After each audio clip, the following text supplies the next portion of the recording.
2023. A year of new beginnings, dreams coming true, and a lot of tears. But let's unpack that all together. Welcome to the last video of 2023. I don't know about you, but this year has gone by so fast for me, and I thought this would be a good way to look back and reflect at the good, the bad, and the ugly. So grab your beverage of choice and let's reflect together. So 2023 was my year of firsts. My first year out of high school, my first year living alone, and my first year adulting. As a side note, I literally had to go through my camera roll on my phone just to remember everything that happened this year, because it was just very jam-packed. So of course, straight out of high school, January started with a lot of uncertainty and overall nervousness of the year ahead and the big adjustments that I would have to make. The overall anticipation of receiving your final marks that will literally determine your future, and spending time with your high school friends that you don't know if you'll ever actually see again. I had endless amounts of time because there was nothing that I could do except wait. So I patiently spent it exploring the beautiful country that I live in, and the surroundings, the oceans, the animals, and the town that was so familiar to me yet so foreign to me at the same time, because I never really explored it. Then finally the day came and the matric results arrived. Now deep inside, I obviously knew I wasn't gonna fail because I did do well leading up to this, but there's always that little voice in your head that's like, I don't know, hey, just maybe. So I was of course nervous and the little butterflies were going. I received the paper that would determine my future, making sure not to take a sneak peek so that I could read it with my parents, and to my surprise, I'd actually achieved above and beyond what I could have dreamed of getting. It was for sure not my goal to get 7 distinctions, and I received this special little envelope that I always dreamed of getting in grade 8, which invited me to a special assembly where I found out that I placed 11th in the school. So, slay, I guess. So after the high of January, February started with a bang with university orientation, full steam ahead in the sweltering heat, might I add. And this was hours of workshops, team building and chanting, and honestly it was enough to need a holiday after the first week. And it was especially a daunting experience as an introvert because you're in this place with hundreds of new people that you've never met, and your friends might not be around you, so fun times. But I did make many amazing memories with old friends and new friends, and I also got very sunburned. So, classes started. Meeting new people and setting up a reputation from scratch. Now, I made a goal for myself this year that I was not gonna be the quiet girl in the back of the class that no one really took notice of, because I wanted to be seen and I wanted people to respect me. So I kind of followed through with that goal a little too hard, and then I was nominated as class rep, which personally was not a goal of mine because I tried for all that stuff in high school and no one ever voted me, and then I realized that's a lot of work. But anyways, I took on the position because I didn't have a choice, but I got all the tea, I guess. Then choir practices also started with full force, and for those who don't know, because it seems like 80% of the people that watch my videos are not subscribed, so you should subscribe. But I was accepted into the university choir this year, which was a big goal of mine. So yeah, that was an absolutely amazing experience. But yeah, we got to sing the national anthem at our opening Varsity Cup game, which was pretty cool, singing in front of such a large audience. Safe to say, I was a very tired human being after that first month of uni, and I had one of the best naps I've ever taken in my life. So on to March. March was a jazzy, pizzazzy month, filled with birthdays as well. What is going on next to me? Hush. And I think this was still the honeymoon phase of being in university. You know, you still have that little perfect image in your head. Nothing is going wrong yet. For those who don't know, I'm a technical theatre student, and basically what we do is we specialize on all the behind the scenes stuff in theatre and movies and stuff. Our first show was pretty exciting because you're just learning all the ropes, everything is just super cool. But I did discover that glitter should be illegal. As pretty as it is, it just gets absolutely everywhere. That whole month I was just filled with glitter, and it was just somehow everywhere. Even if I wasn't working like directly with the glitter that day, it would still somehow be there. But I have to say, I really did find my love for working in the costumes department. So then April arrived, and I spent a lot of time being creative and found my love for painting again. And I also lived an absolute dream of mine when the choir had the opportunity to perform at Zuidoosterfees, which is an arts festival, at the Artscape, which was an absolute dream come true because that opportunity to perform there was taken away from me 2 years ago due to COVID. So it kind of just showed me that with perseverance and a bit of faith, God will help you achieve your dreams, and sometimes you might have to take a different path, but ultimately you will get to that destination. And this was also the start of me getting more interested in YouTube, so I do actually have a vlog on that whole experience if you would be interested in watching it. I was also met with some humor this month because we had a little snake incident at our apartment block. So the messages were truly comedic. Someone lost their pet snake and it slithered somewhere, and yeah, it was a whole thing. Then on to May. May. This was where the cracks started forming. The blocks started tumbling and the tears started rolling. This was the month where I discovered that this industry is not all butterflies and rainbows. I had to face people that truly had very little consideration for the people around them. Working with people that have very little respect for the work you put in and what you do can be very draining and very disheartening, especially as someone new to this whole experience. And maybe when I graduate I will share more about this whole situation, but for now we move along swiftly.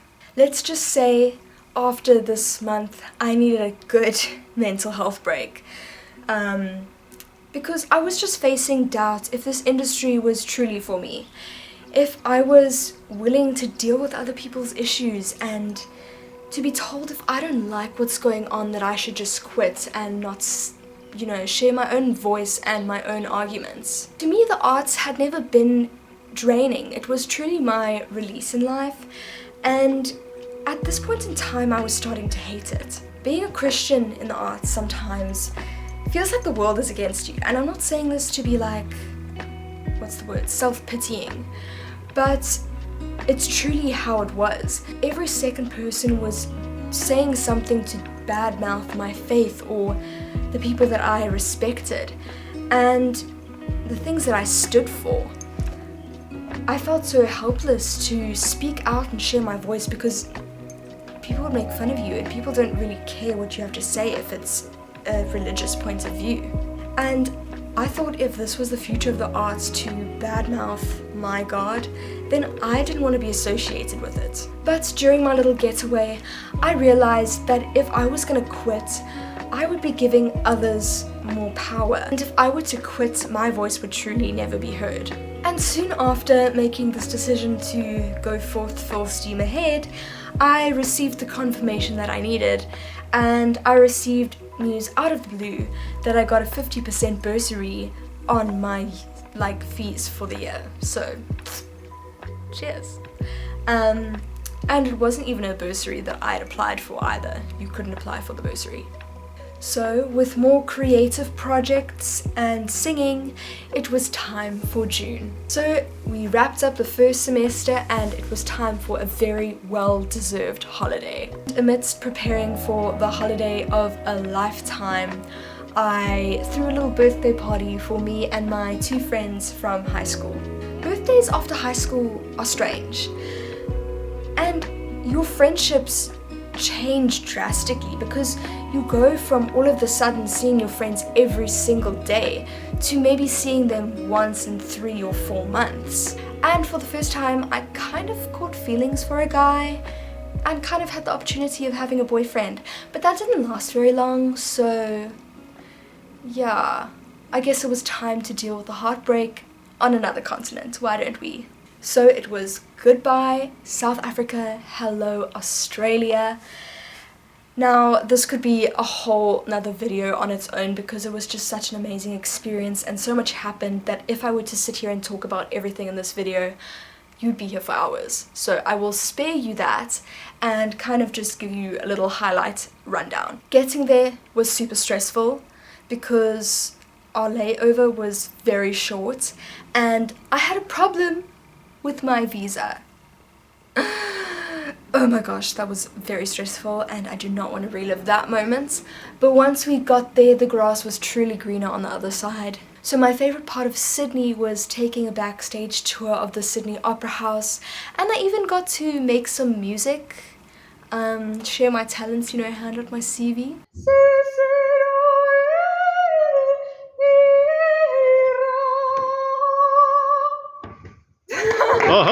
And I loved the arts life in Melbourne, and I also got to see the Australian Ballet perform live, which was pretty cool.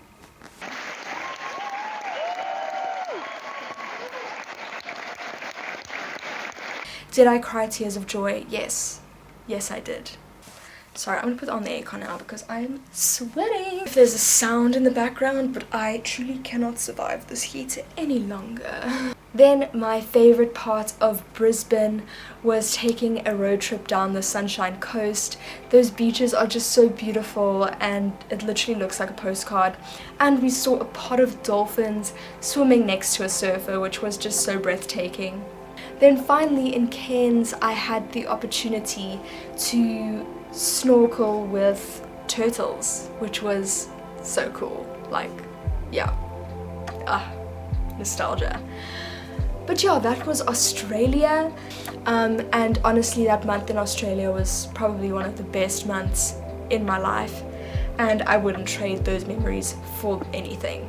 And I was very sad to come home to this crazy life back in South Africa and hit the ground running. I did. At uni we were busy preparing for a musical of Addams Family, which was the first musical we've ever done in the drama department, but it was full steam work ahead, and I arrived the morning after landing back from Australia and started my 12-hour days once again, jet lagged and all. August was an absolutely crazy month.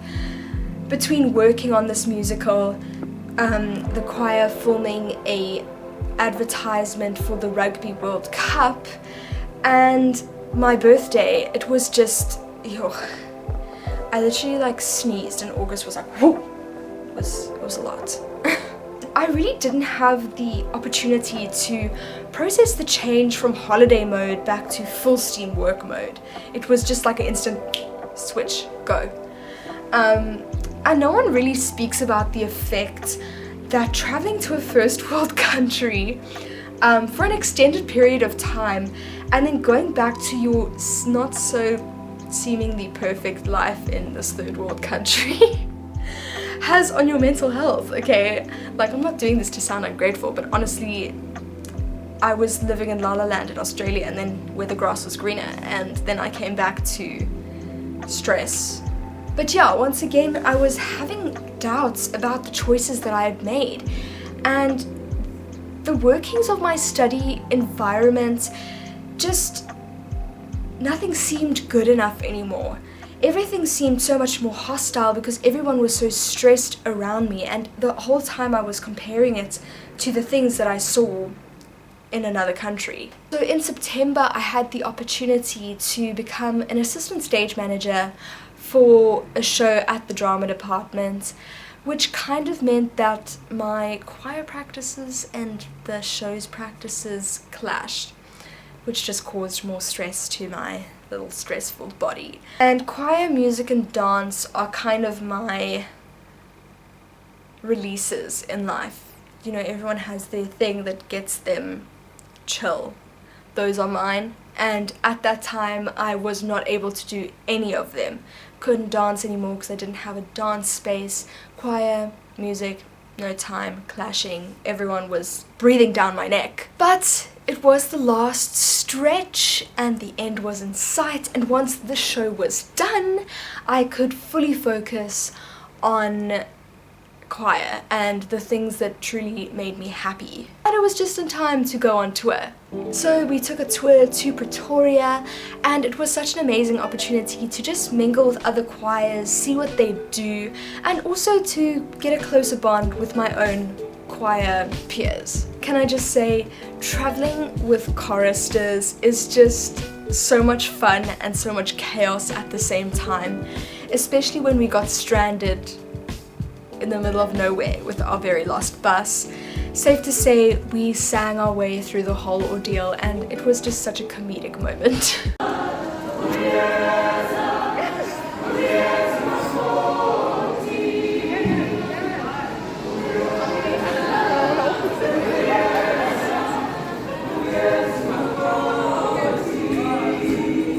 That was followed by our choir dance, and then Woordfeest, which is another arts festival in our very own town that I'm studying in. I can say this was probably the first time that I actually had the opportunity to be a proper student that is so advertised. For performances, practical projects and exams later, October and November were done, along with my first year of university. And as a cherry on the top, I got a little studio space, so I danced for the first time in literally 2 years, and it just ended everything on a positive note despite all the tears and stress. So December came around and I planned a small little quaint wedding for my mom, and it turned out absolutely beautiful. I'm still busy editing like videos relating to that, so stay tuned to my channel, it will be up shortly. And that's how we got here. Happy New Year, I guess. That was a lot to process. And some points were of course more good than others.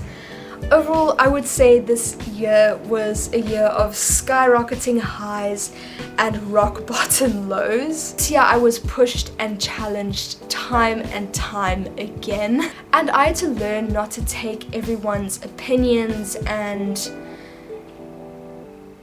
actions to heart, and to not let people push me around, because I'm a very people-pleasing person, and in this backstage industry it's very easy to let people walk over you and just do things yourself because it's just easier to get things done quicker. But honestly, you cannot pack everything on your plate. It's just not healthy. So was I good at saying no? No. Is it something I have to work on in the future? Yes. I was challenged physically, emotionally and mentally, but I do think I became a lot more mature, hopefully. I had to learn what my own boundaries were, and I had to know when enough was enough, and when I had to put the book down, go to bed, or when I had to give myself time to reset, and the things that I needed to make myself me again. Am I using this video to complain about my life this year? Certainly not. I had so many amazing, breathtaking moments. Was university what I expected? No. Am I going back next year? Yes.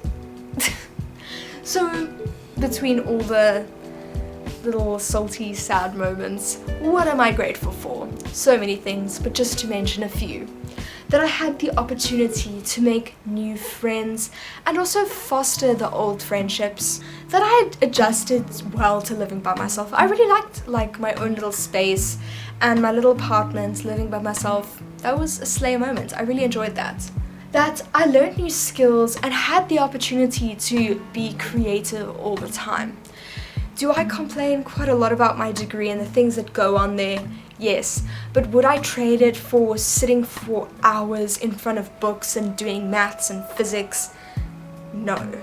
I mean, I definitely had the marks to be able to apply for engineering, becoming a doctor, but I certainly can't imagine myself in those positions. I'm grateful that I could sing and make music with people that were just as passionate about it than I was. And I'm grateful that I had so many amazing performance opportunities both on stages and online that I never could have dreamed of having.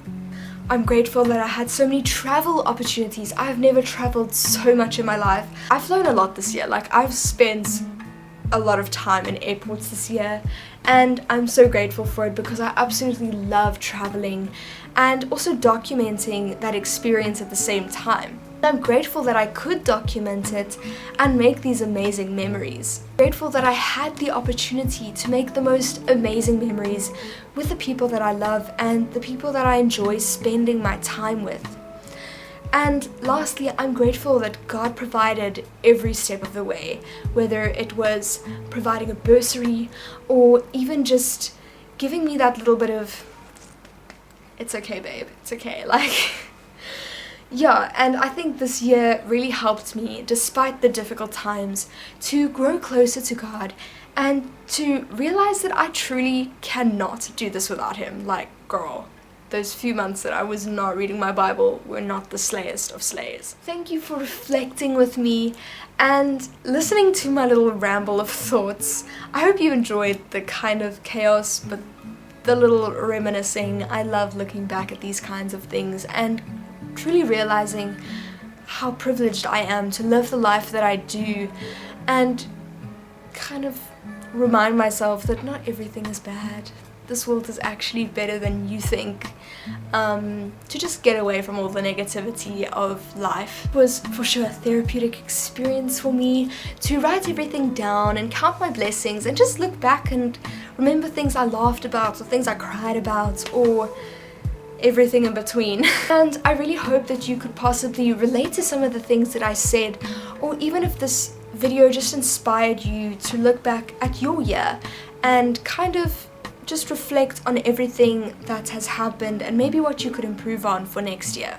So this is my last video for 2023. My next few videos are probably going to be about planning, setting goals, making a little prayer board. So make sure to stay tuned for those videos. I'm really excited to make them. If you enjoyed this video and related to it in some way, make sure to subscribe so that you can stay tuned for more heart-to-heart content and also life updates from me.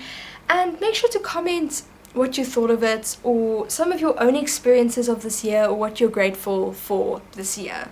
I'm super excited and nervous for 2024, but I know no matter what that God will provide and just make it what it needs to be. I pray that your 2024 is a year full of excitement and success. Happy New Year!